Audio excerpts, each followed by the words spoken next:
Bonjour, aujourd'hui on est en présence du co-porte-parole du Parti québécois en matière de finances, M.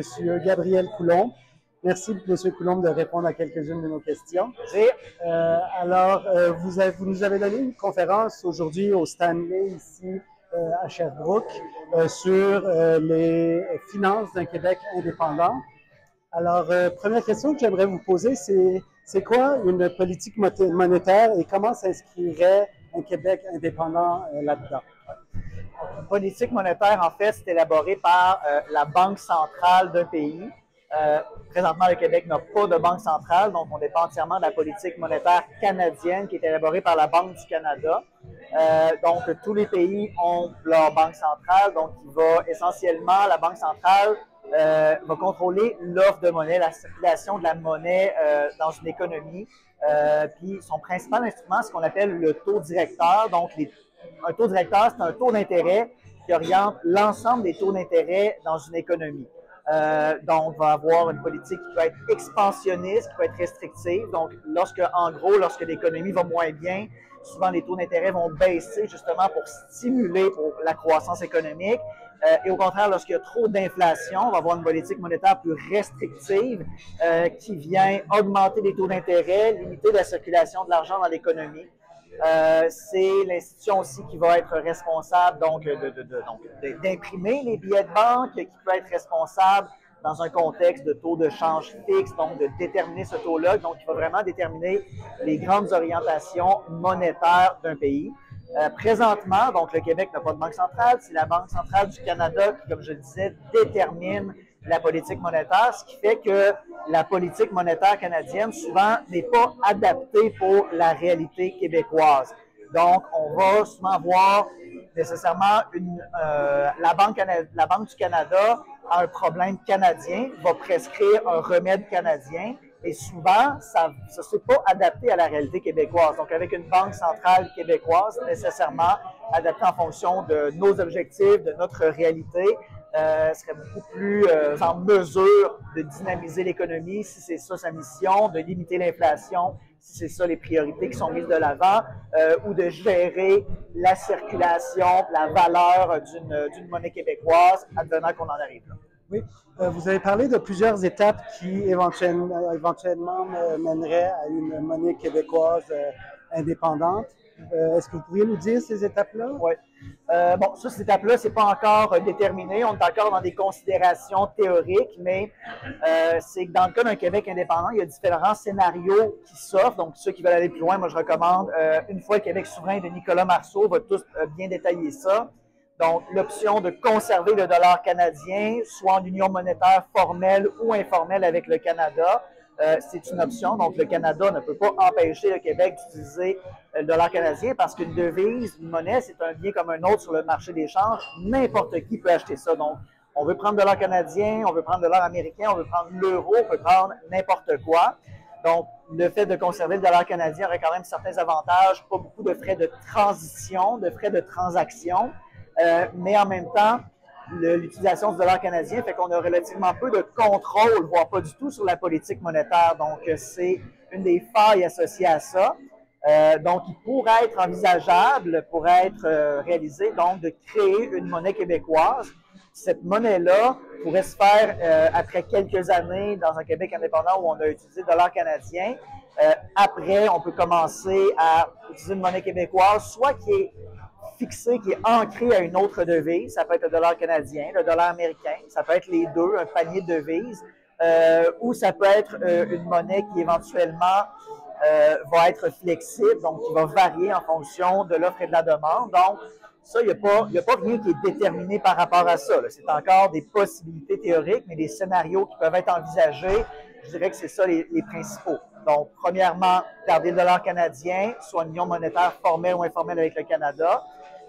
Créer une monnaie québécoise qui est fixe pendant un certain temps, mais qui peut être appelée après quelques années à devenir flottante. Donc, une fois que la confiance est véritablement bâtie, mais encore une fois, ça va dépendre de comment l'économie évolue, dépend du contexte, mais c'est simplement qu'un Québec indépendant est souverain et peut déterminer c'est quoi la politique monétaire la plus adaptée, c'est quoi la monnaie qui va être la plus adéquate à utiliser dans le contexte d'un Québec indépendant. Donc, on aurait cette possibilité-là, ce qui n'est pas le cas dans le cadre de participation au Canada en tant que province. Effectivement, puis c'est très important de pouvoir déterminer ultimement sa politique monétaire parce que les intérêts et les forces économiques ne sont pas nécessairement toujours alignés en ce qui a trait le Québec versus le reste du Canada. Oui.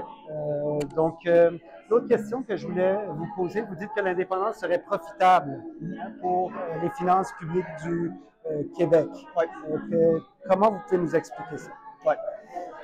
En gros, là, tout simplement, l'indépendance, c'est de contrôler tous ces leviers. C'est d'avoir vraiment notre mot à dire, de ne pas devoir envoyer la moitié de nos taxes et nos impôts à un gouvernement qui souvent va prendre des décisions qui vont à contre-courant que ce qu'on veut faire nous-mêmes. Moi, je dis que souvent que l'indépendance, ça ne va pas régler tous nos problèmes automatiquement, là, mais ça va nous donner les moyens de les régler plus efficacement en contrôlant tous nos leviers, justement. Puis en gros, ce que j'essaie de démontrer, c'est que il ne faut pas vouloir être indépendant malgré les impacts que ça peut avoir sur notre économie, sur nos finances publiques. Il faut être indépendant justement parce que ça va dynamiser notre économie, que ça va nous permettre d'assainir nos finances publiques. Donc, très concrètement, là, si on regarde ce qui s'est fait sur le plan des finances publiques à Ottawa depuis une dizaine d'années, c'est un désastre, c'est une gestion qui est absolument épouvantable. La dette fédérale, elle a doublé en l'espace de 10 ans et ça, c'est une dette que le fédéral a contractée en utilisant la carte de crédit des Québécois. Donc, on n'a pas notre mot à dire là-dessus. C'est le gouvernement fédéral qui décide. C'est un gouvernement, là, ça peut s'endetter. Ça peut prendre la décision de s'endetter si c'est ça que ça veut. Mais c'est pas la décision qui a été prise par le Québec. On se l'est fait imposer. Puis, souvent, on entend dire hey, le gouvernement fédéral dépense davantage au Québec que ce que le Québec envoie à l'État fédéral. C'est vrai dans les dernières années que le fédéral a dépensé davantage au Québec qu'on y en a envoyé. La raison de ça, c'est parce qu'il s'est endetté. Donc, c'est n'importe qui peut dépenser au-delà de ses revenus. Ça ne veut pas dire que c'est intelligent parce que là, on est pogné pour rembourser cette dette-là et c'est justement quelque chose qui a plombé nos finances publiques. Et sur le plan de l'économie, le gouvernement du Québec, ne bénéficiant pas de tous ces leviers, justement, une marge de manœuvre quand même assez limitée pour ses orientations, sa politique économique, sa politique industrielle, mais en rapatriant les 82-86 milliards de dollars cette année qu'on va envoyer à Ottawa, ça donne au gouvernement du Québec, ça va lui donner des idées beaucoup plus franches pour aller cibler les secteurs de son économie qui sont les plus profitables. Oui.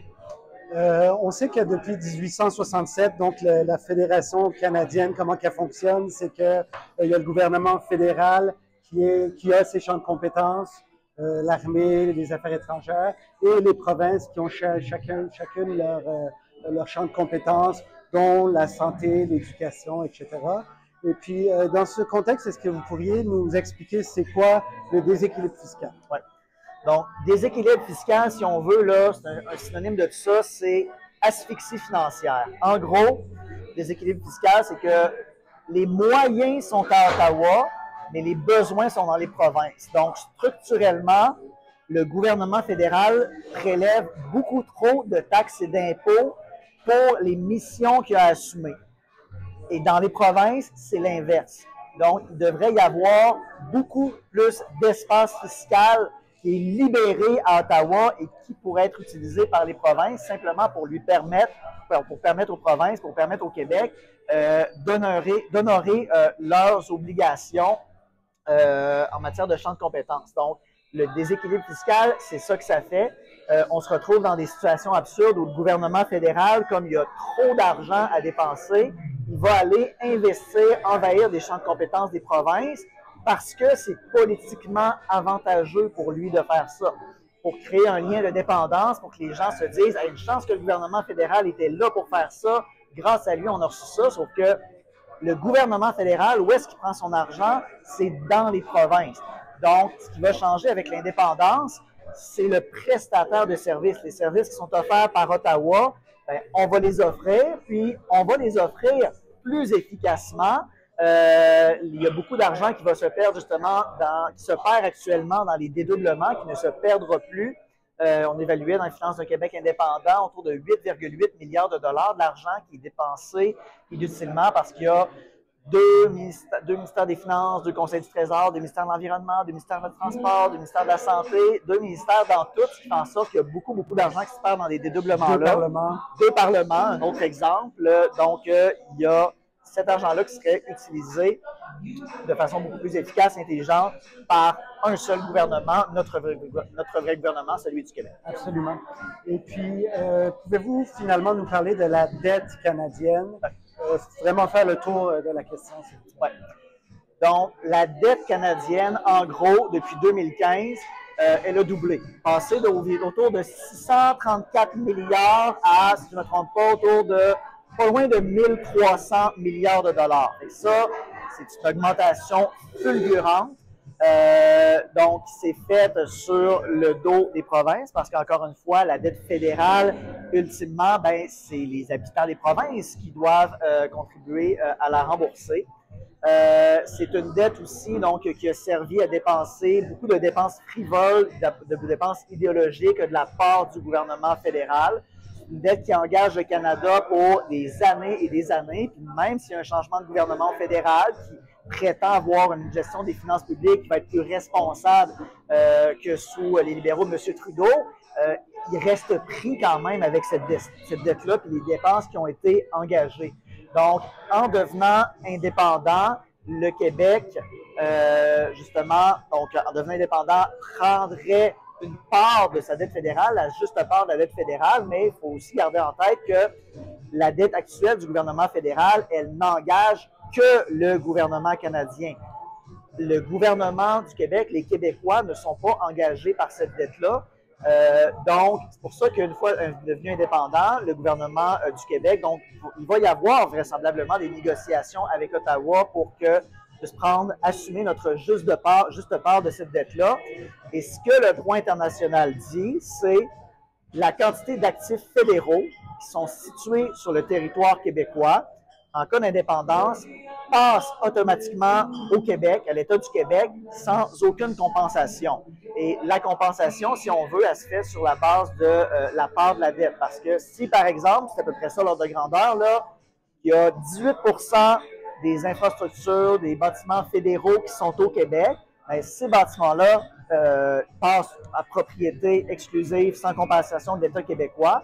En contrepartie, l'État québécois assume, par exemple, 18% de la dette.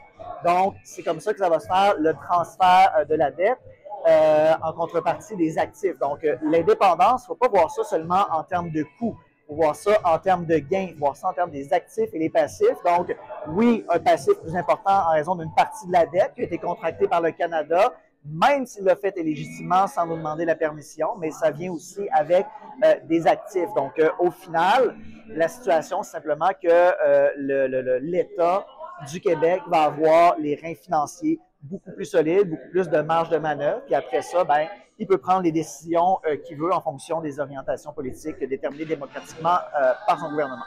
Monsieur Coulombe, ça a été très précis, très instructif. Et puis, j'aime comment vous abordez les sujets qui font peur dans la société de manière très claire et sans peur. Puis, c'est très, très apprécié. Merci. Bon, gros merci à vous. Merci.